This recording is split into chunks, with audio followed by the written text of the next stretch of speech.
ಕೈನಲ್ಲಿ ದುಡ್ಡಿರಬಾರ್ದು. ಬಡವರ ಕೈನಲ್ಲಿ ದುಡ್ಡಿದ್ರೆ ಅವರು ಹೇಳದ್ ಮಾತು ಕೇಳಲ್ವಲ್ಲ, ಮತ್ತೆ ಗುಲಾಮರಾಗಿ ಕೆಲಸ ಮಾಡಲ್ವಲ್ಲ. ತಾಕತ್ ಯಾಕಯ್ಯ, ಮಾತಾಡಕ್ಕೆ ತಾಕತ್ ಬೇಕಾ? ನಾನು ಶಿವಕುಮಾರ್ಗೆ ಇವೆಲ್ಲ ಅರ್ಥ ಆಗಿದೆ ಅಂತ ಅನ್ಕೊಂಡಿದ್ದೀನಿ ನಾನು. ಇಲ್ಲ ಶಿವಕುಮಾರ್ ಎಲ್ಲ ಅದಕ್ಕೋಸ್ಕರ ಬಡವರ ಕೈನಲ್ಲಿ ದುಡ್ಡಿರಬಾರ್ದು. ಅನ್ನಭಾಗ್ಯ ಕಾರ್ಯಕ್ರಮ ಯಾಕೆ ಮಾಡಿದೆ ಗೊತ್ತಾ? ಯಾಕೆ ಮಾಡಿದೆ? ನಮ್ಮ ಊರಿನಲ್ಲಿ ಒಂದು 20% ಜನರ ಹತ್ರ ತರಿ ಜಮೀನಿತ್ತು, ನೀರಾವರಿ ಜಮೀನು. 80% ಕುಷ್ಕಿ ಜಮೀನು. ನಾನು ಹುಡುಗನಾಗಿದ್ದಾಗ ಆಗ ಪಾಪ ಯಾರ ಮನೆಯಲ್ಲಿ ಕೂಲಿ ಮಾಡೋರು ಇರ್ತಾರೆ, ಜಮೀನು ಇಲ್ಲದಿರೋರು ಇರ್ತಾರೆ, ಅವರೆಲ್ಲ ಹೋಗಿ ಅನ್ನ ಮಾಡೋರ ಮನೆ ಹತ್ರ ಹೋಗಿ ನಿಂತ್ಕೊಳ್ಳೋರು. ಅವ್ರ ಮಕ್ಕಳಿಗೆ, ಸಣ್ಣ ಮಕ್ಕಳಿಗೆ ಜ್ವರ ಬಂದರೆ, ನೆಗಡಿ ಬಂದರೆ, ಬೇದಿ ಆದ್ರೆ ಹೋಗಿ ನಿಂತ್ಕೊಳ್ಳೋರು. ಒಂದು ತುತ್ತು ಅನ್ನಕ್ಕೋಸ್ಕರ ನಿಂತ್ಕೊಳ್ಳೋರು. ಒಂದು ತುತ್ತು ಅನ್ನಕ್ಕೆ. ನಾನು ಅಧಿಕಾರಕ್ಕೆ ಬಂದ ಮೇಲೆ, ಮುಖ್ಯಮಂತ್ರಿ ಆದ್ಮೇಲೆ ಅನ್ನಭಾಗ್ಯ ಕಾರ್ಯಕ್ರಮ ಮಾಡೋದು ಯಾಕಪ್ಪ ಅಂತಂದ್ರೆ, ಇನ್ನೊಬ್ರು ಮನೆ ಹತ್ರ ಹೋಗಿ ನಿಂತ್ಕೋಬಾರದು, ಒಂದು ತುತ್ತು ಅನ್ನಕ್ಕೋಸ್ಕರ ಕೈ ಒಡ್ಡಬಾರದು ಅನ್ನಕ್ಕೋಸ್ಕರವಾಗಿ ಅನ್ನಭಾಗ್ಯ ಕಾರ್ಯಕ್ರಮ ಮಾಡಿ. ಅದಕ್ಕೆ ಒಂದ್ಸಾರಿ ಇದ್ರ ಬಗ್ಗೆ ಚರ್ಚೆ ಆಯ್ತಾ ಇತ್ತು. ಅನ್ನಭಾಗ್ಯ ಕಾರ್ಯಕ್ರಮ ಮಾಡಿಬಿಟ್ಟು ಈ ಸೋಮಾರಿಗಳಾಗ್ಬಿಟ್ಟಿದ್ದಾರೆ, ನಮಗೆಲ್ಲ ಕೂಲಿಗೆ ಬರೋದಿಲ್ಲ ಜನ ಅಂತ ಎಲ್ಲ ಚರ್ಚೆ ಮಾಡ್ತಾ ಇದ್ರು. ಅವರು ಪಾಪ ಬೀದರ್ MLA ಸತ್ತೋಗ್ಬಿಟ್ಟಿದ್ದಾರೆ ಈಗ.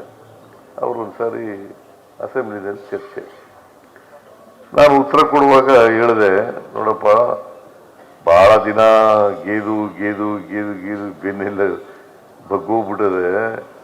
ಅವರು ನೀವೊಂದಷ್ಟು ದಿನ, ಅವರು ಒಂದಷ್ಟು ದಿನ ರೆಸ್ಟ್ ತಗೊಳ್ಳಿ, ನೀವೊಂದಷ್ಟು ದಿನ ಕೆಲಸ ಮಾಡಯ್ಯ ಅಂತ.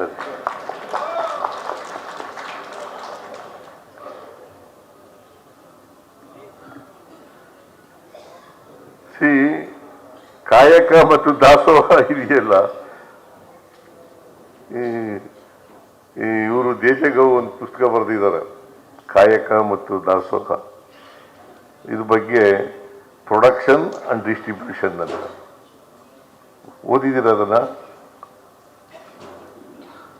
ಪ್ರೊಫೆಸರ್ ದೇಶಗೌ ಒಂದು ಪುಸ್ತಕ ಬರೆದಿದ್ದಾರೆ, ಪ್ರೊಡಕ್ಷನ್ ಅಂಡ್ ಡಿಸ್ಟ್ರಿಬ್ಯೂಷನ್. ಕಾಯಕ ಅಂತಂದ್ರೆ ಪ್ರೊಡಕ್ಷನ್, ದಾಸೋಹ ಅಂತಂದ್ರೆ ಡಿಸ್ಟ್ರಿಬ್ಯೂಷನ್. ಯಾರೋ ಗೆಯ್ಯೋದು, ಯಾರೋ ಮಜಾ ಮಾಡೋದು. ಪ್ರೊಡ್ಯೂಸ್ ಮಾಡೋರು ಯಾರೋ, ಅದನ್ನ ಮಜಾ ಮಾಡೋರು ಯಾರೋ ಅಲ್ವೇನ್ರಿ? ಯಾರು ಪ್ರೊಡ್ಯೂಸ್ ಮಾಡೋರು? ಕಾರ್ಮಿಕರು, ಪ್ರೊಡ್ಯೂಸರ್ಸು, ರೈತರು. ಅದ್ರ ಮಜಾ ಮಾಡೋರು ಯಾರು? ಆರಾಮಾಗಿ ಕೂತ್ಕೊಂಡು ತಿನ್ಕೊಂಡಿರೋರು.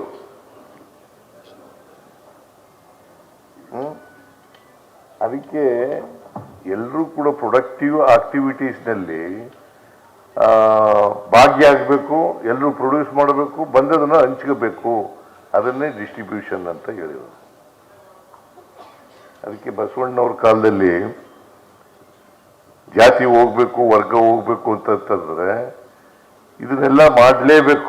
ಪ್ರತಿಯೊಬ್ಬರು ಕೂಡ ಪ್ರೊಡಕ್ಟಿವ್ ಆಕ್ಟಿವಿಟೀಸ್ನಲ್ಲಿ ಭಾಗವಹಿಸಬೇಕು.